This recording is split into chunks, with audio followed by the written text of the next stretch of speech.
Hello, hello, and hello to all of my Aries. This is Queen Moon Ra coming to you with your general reading, Aries. Let's go. Let's see what your cards have to say. We are now officially in the the first quarter moon phase in Leo. This reading is for the 28th of April through the 28th of May. Let's go. So you know you landed on the bright side of the moon in Leo if you feel more exuberant, creative, broad-minded, colorful, fun-loving. In contrast, you'll recognize whether you or other people have landed on the dark side if they're more self-indulgent, self-centered, conceited, overbearing, and even bullying, right?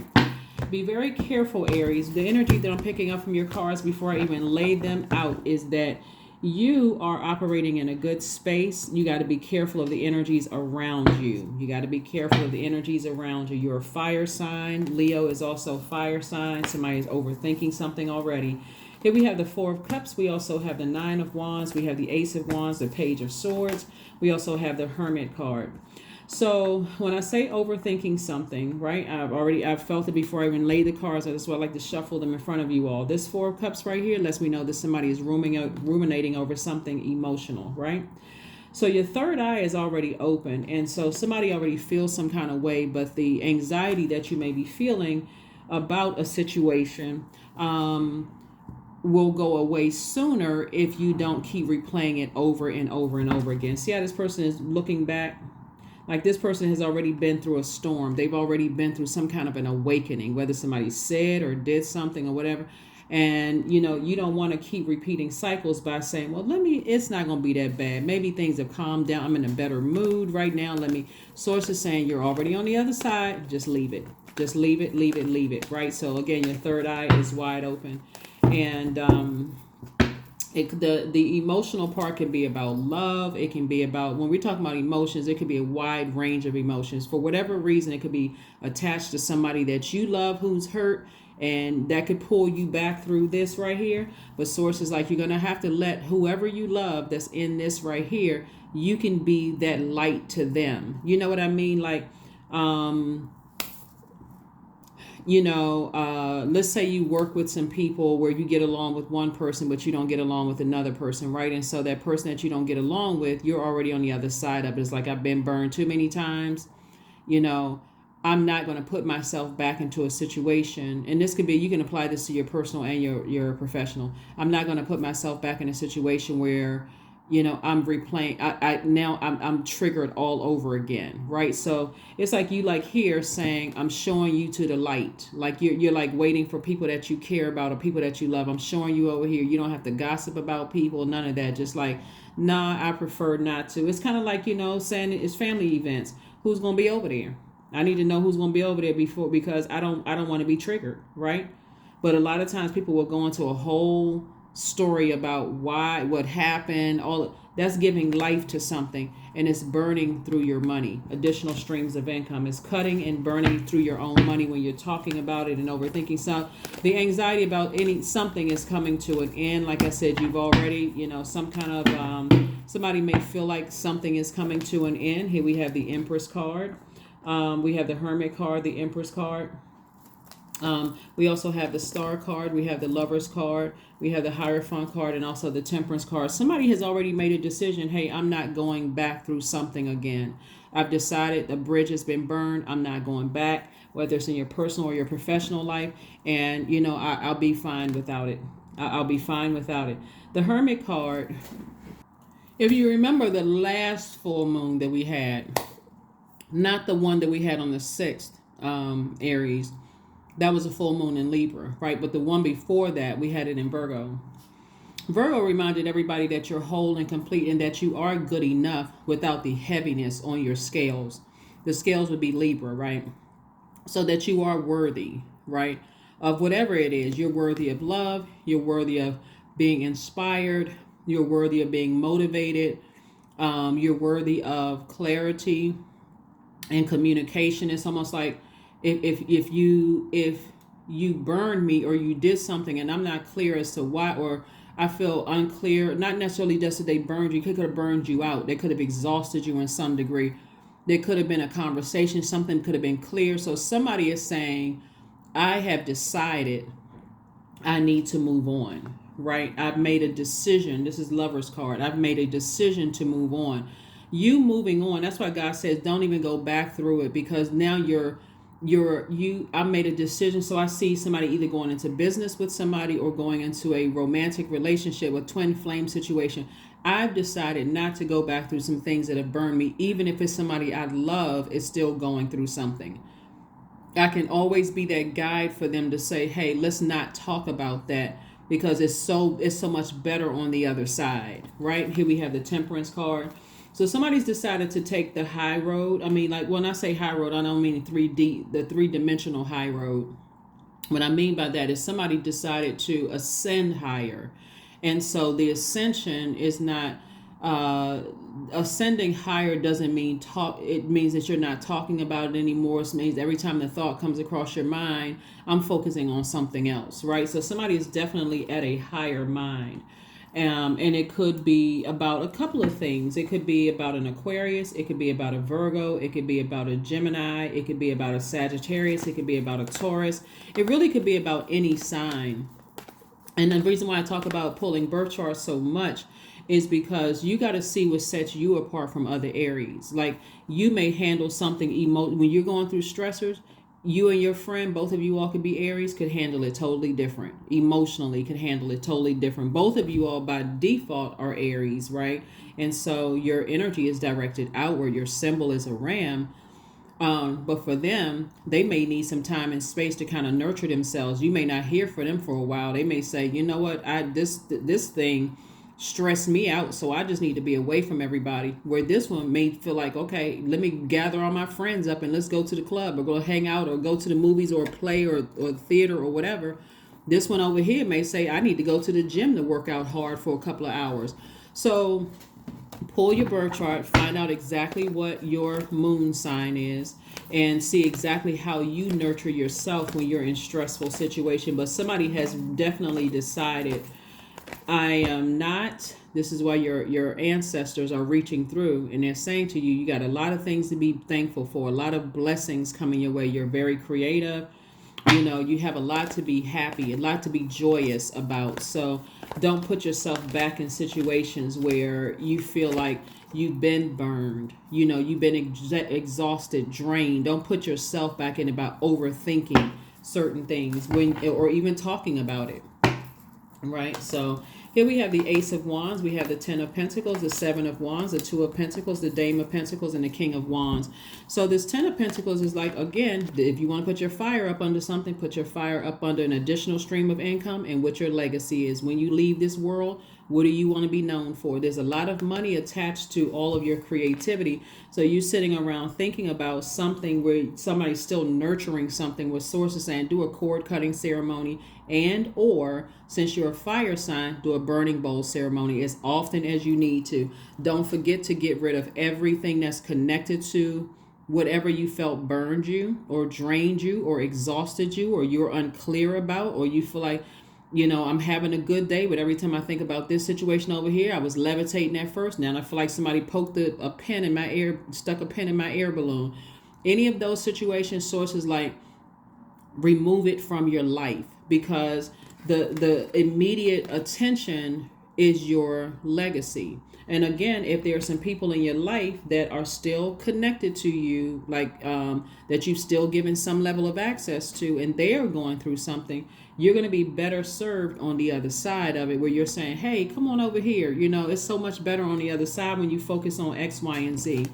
Here we have the Ace of Wands coming out twice. Your third eye is wide open, right? So double emphasis is that if you didn't catch the message about some things before, you got the message now. You got the message now. For somebody who could have been in a romantic relationship, somebody's actions are speaking louder than their words. And so you got to ask yourself, am I waiting for them to tell me something else? Or when I really sit down and think about it, are the actions speaking louder? And so the actions are speaking louder than the words. That's where the message is going to come through. Here we have the Seven of Wands. Somebody will be able to defend their decision to not go back through a hellacious situation, whether it's in your personal or your professional life, without coming across as defensive. Without coming across as defensive at all. Like I got my legacy to focus on. I don't want to focus on that, even if people are trying to bring things forward. Because again, They may or may not know what they're doing, but really their energy is pulling you back through the storm you already came out of. Here we have the Dame of Pentacles. So that's how I see somebody feeling. Like I said, I see somebody kind of like dancing in the spirit. You know, like I feel like, you know what, I'm contributing to an additional stream of income. I got messages loud and clear. Somebody doesn't have to write it down on a, you know, doesn't have to fly through the air on a blimp, you know, attached to a sign. I am not talking to you anymore. I am not working with you anymore. I am not, like, you don't have to hear the blame. I don't love you, like, not the way that you need to be loved. Like, somebody has gotten the message. Family members too. You know what? We are on two different frequencies. So here we have the King of Wands. So this King of Wands is fire energy. This is where you're saying, I'm king of ideas, you know. And so again, I'm going to use those ideas to make a whole lot of money. I'm going to use those ideas to come up with my legacy wealth, you know, those kind of things. And so that's what I'm going to put my attention and my focus and my energy. And I'm not putting my energy and focus on things I'm seeing loud and clear, right? Again, you're committed to landing on the right side of the moon in Leo. As a fire sign in particular, a Leo moon actually accentuates your creativity and leadership abilities, right? So you want to use all of that, you know, you want to use all of that fire for good. You know, you don't want something to burn you out.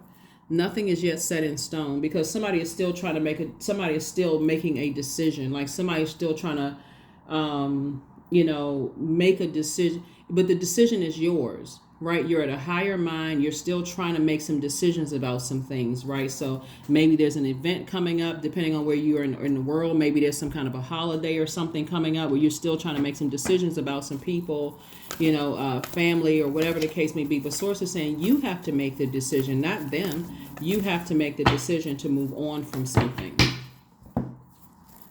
Journal. So journal.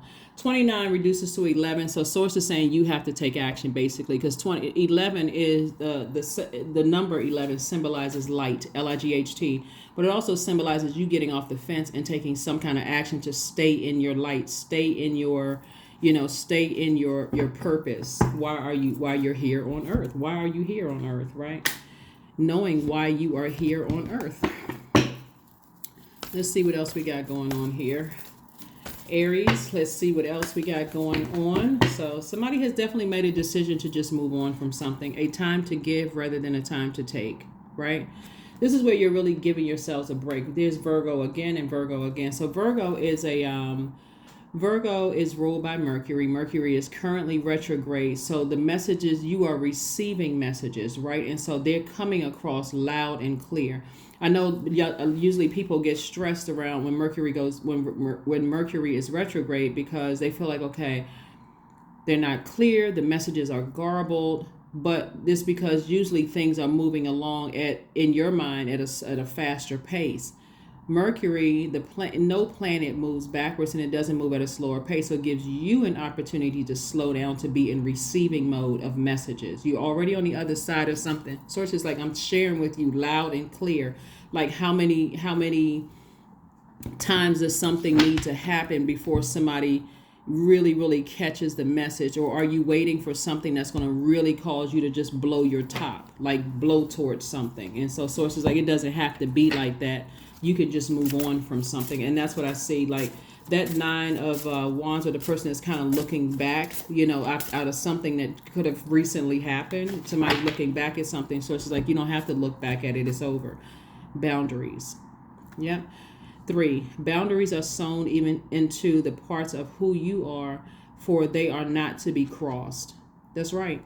And so even if you've decided to allow certain energies back into your life, boundaries. There have to be very firm boundaries where it does not get you to a point where I'm about to just bring out my blowtorch. That may be all fun and games at first, but after a while it's exhausting, it's draining, and it burns into your credibility, your money, it burns into your personal power, it burns into your reputation, it burns into your career success, and in this case it would definitely burn into your legacy. It'll push you further back from the wealth that I'm seeing here in your card. It's not worth it. It's not worth it. So what I'm seeing here in the cards is just a little bit of a little bit of water in the cards. There's a lot of fire in the cards, just a little bit of water here in the cards. And Source is saying to you that little bit of water in your ancestors are saying, look around to see that you have so much to be grateful for. Focus on that. Like, focus on what you have to be grateful for. Because that little bit of water was like, okay, I'm running low on water. I'm running low on emotions. I'm running low on creativity. I'm running low on joy. I'm running low on healthy range of emotions. Your ancestors are saying, focus on what nurtures your spirit, right? And if you don't know, again, pull your birth chart, find out what your moon sign is, read it. Like, what do you need to nurture you when something has happened that's gotten you that frustrated, when events come up, when holidays come up, when situations come up where you may be faced with somebody or faced with something, or somebody brings up somebody's name. How do you nurture you? What sets you apart from other Aries? Here we have 5. I am adaptable. Flexibility is your forte. When life throws you a curveball, you can easily adapt to new circumstances and find excitement in the unexpected change. Be brave and bold in your endeavors. That's including if you know somebody that you love deeply that's in an abusive situation, and you've had the same conversation over and over and over again, and you can be very angry, but at some point you're going to have to stay on the other side and say, hey, as much as I like to help you, it's still crossing over some boundaries. It could be emotional or physical abuse. Again, I need to stay on the other side. I don't want to be pulled back into something. I need to stay back. I need to stay on this side because I have my legacy I'm focusing on. Life is so much better when you're in the light, when you're in your purpose, when you're in your light. So that's what I see you all inspiring people to stay in their light. That's where you have the King of Wands, like King of Ideas, staying in your light. Moving beyond something. Here we have acceptance. Affirmations for acceptance. I accept myself as I am. I accept what is without resistance. I have the power to choose my actions. I have the power to create change. I practice patience with myself. I am loved. I am not alone. I am at peace. That is what I have for you, Aries. Thank you so much for joining me, and I will see you all on Sunday. Bye.